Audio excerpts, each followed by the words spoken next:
3, 2, 1, end of test. King with a go.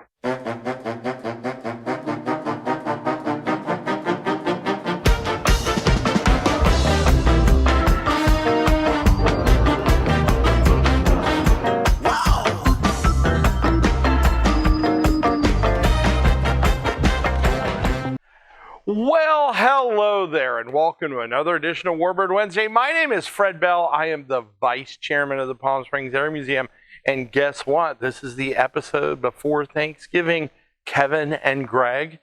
It is the episode where we give thanks. And so I'm going to say thank you to our viewers and to everybody that has supported the Air Museum for the last year and all of our ardent supporters. I want to say thank you. We really couldn't do it without you. We have grown the channel this year by leaps and bounds. Kevin and Greg have worked hard to make sure that the technical stuff comes off. Those of you who have donated to the museum and support us in what we do, we just want to say thank you, and we hope that you have a blessed Thanksgiving with your family and that you enjoy it. Now, as you could see, the turkey has landed on my head. I'm going to go ahead and get this thing off with my rhapsodic assistant. There it goes. It comes off. Now we'll see whether or not Kevin has the arm. There you go. He got it. Very good. Today we're continuing to go down seaplane way with and this, by the way, is not it, but again, it's something to fill my hands with. It is the Douglas, the RD-2, the Dolphin. Now, the Dolphin is interesting in that the Dolphin, we were talking about this progression. The last flying boat we talked about had an open cockpit, which is just, that had to be absolutely horrendous when you're flying it cold. Now we're moving a little bit into the 30s. This aircraft was, first flight was in 1931. And its introduction, the RD-2 was introduced also in 1931. Now, there's a relatively small build rate at 58, but there's a reason for that, because Douglas originally thought what they were going to do is build a flying yacht. So they were going to do like a luxury type thing. The Great Depression had other ideas, and so the flying yacht did not really work very well. It was also originally built as the Sinbad. It was a pure flying boat. In other words, no roundy things to go on the land with. Douglas quickly realized that they needed to have more versatility, especially since they were struggling with how they were going to market this thing. And they snapped some wheels on it, and it became an amphibian. And the rest is history. Now, they had a challenge when they reworked it. Now, the thing about this is there are so many variants of this aircraft, various little sub-changes that they made, that we could be here for 2.5 hours. We're not going to do that today. Greg can kind of go through a little bit of that in the edit. But when it was taken from just a pure boat and then turned into more of a versatile aircraft, they renamed it as the Dolphin. So it went the Sinbad and the Dolphin. Every time I say Sinbad, Kevin, I'm thinking about, do you remember those Harryhausen movies with the skeletons that would fight? And Sinbad wasn't in that one. I think those were like the Greeks or something, but they're after the Golden Fleece. But when I was a kid, I loved those movies, and they had the Sinbad movies, and I loved those things too. I am off on a tangent, but needless to say, Sinbad was not a good name for this, so they went with the Dolphin. Now, the Dolphin took off to the point, pardon the pun, where the Coast Guard bought 12 of them, and so it made it into military service, and those served on for quite a bit of time. In Coast Guard livery, or designation, they were the C-21, for those of you who are looking up, the C-26, and the C-29. We're going to talk about the search and rescue piece on this to wrap this up, because that's where the airplane kind of got into its own. Now, although the luxury transport piece did not necessarily take off initially with the Sinbad, these aircraft were also built as luxury transports. Now, I'm going to throw a name out there that is going to shock you that bought one of these. You know which one it was? Come on. You don't get it? It was William Boeing. So Boeing bought a Douglas amphib. Think about that for a second. Philip Wrigley bought one, and Vanderbilt bought one, and they were turned into the flying yacht configuration. So I'm going to stop there because my salute today is going to be to somebody that I don't think we've ever really talked much about them, and that is the United States Coast Guard. There are so many people that are alive today because of the Coast Guard mariners that get into trouble. The Coast Guard goes out no matter what the weather. They have all these all-weather transports, but they have these boats that they go through the surf in, and they do all this crazy stuff. There are so many people alive today that wouldn't be alive if the men and women of the Coast Guard did not risk their life to go out and get endangered mariners. And this goes all the way back to the procurement from the Coast Guard on these Dolphins. So the folks I'm going to salute today are the United States Coast Guard. Thank you so much. You don't get enough recognition. And I'm going to do that with Wink Martindale. Do you know what the funny thing about this is? I have met Wink Martindale. I actually know him.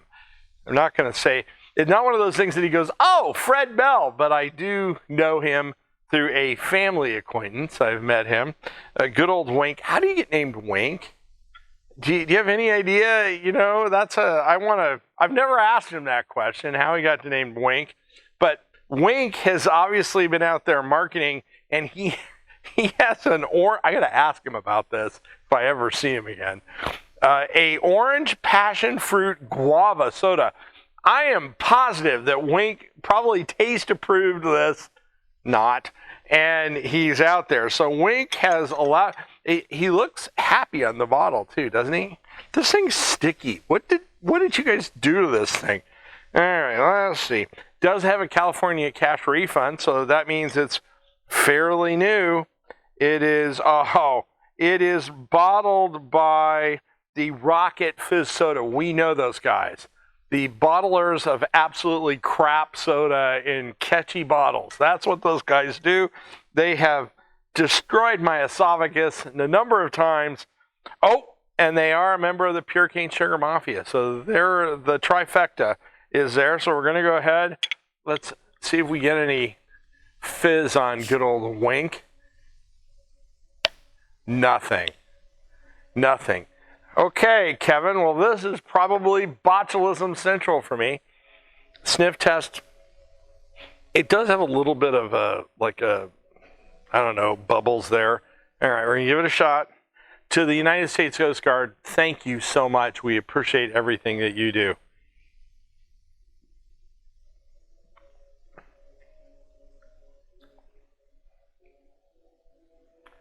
If they could bottle floor cleaner. You know, you ever gotten like a cleaning solution in your mouth accidentally, like something? That's what this tastes like. It absolutely tastes like floor cleaner. Thank you, Wink. All right, we're going to go ahead and give it another second sip. Can't believe I'm doing this. Laugh now, Kevin. Laugh now. There's always practical goals. We're going to leave Wink alone. Wink, he's a great game show guy, but maybe not so much in the soda department. All right, we're going to go ahead and get this thing off there if I'm not completely debilitated by the terrible soda. So the other thing that is really fascinating about this now, Kevin and Greg, who is doing the edit. Greg, I got a note back from Greg. Greg is like, why are you down below the weeds into the bog on these types of airplanes? Because there are very cool facts about this airplane. This type of aircraft was procured as a transport for Franklin D. Roosevelt. Now, he never flew in it, but the United States bought the aircraft specifically to transport him. So the Navy procured this aircraft for him, for the president, but he never flew in it. But do you know what that makes the distinction? This was the first aircraft that was procured by the United States government as a presidential transport. There, Greg. Aha, touche, my rhapsodic assistant.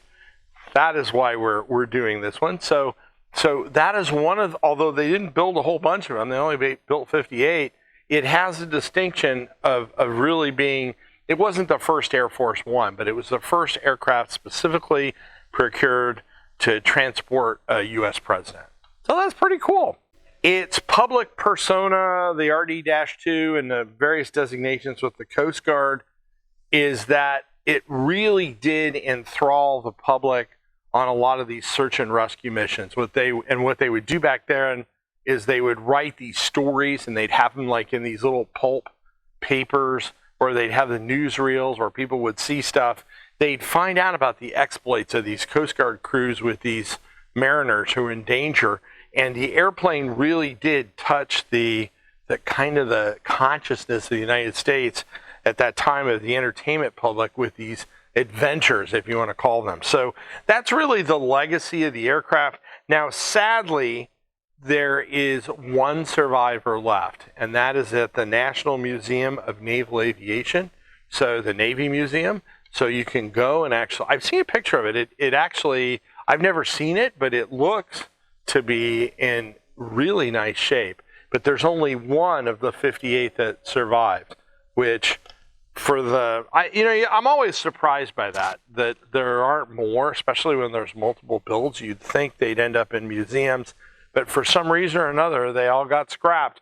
And that's pretty much what happened with the RD-2. Now, if you, and this shirt's cool, I'm actually going to get one of these, a Jolly Rogers. This is a very cool shirt from the Solomon Islands in 1943.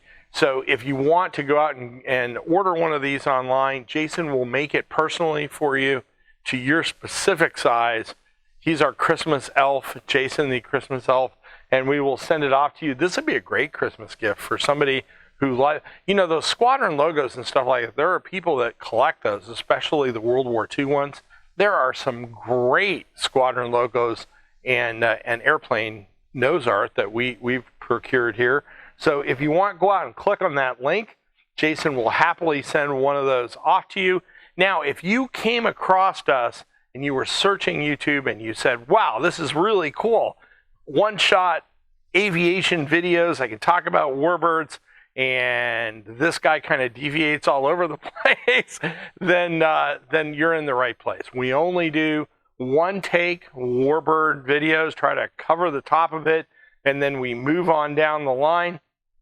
Give us your comments and a subscription on YouTube. Forward us if you know somebody who likes Warbird aviation. We would be happy to have them as a subscriber. Again, I said thank you at the beginning, but really the channel growth this year has been phenomenal, and that's because we picked up a lot of subscribers, and we really, really appreciate it.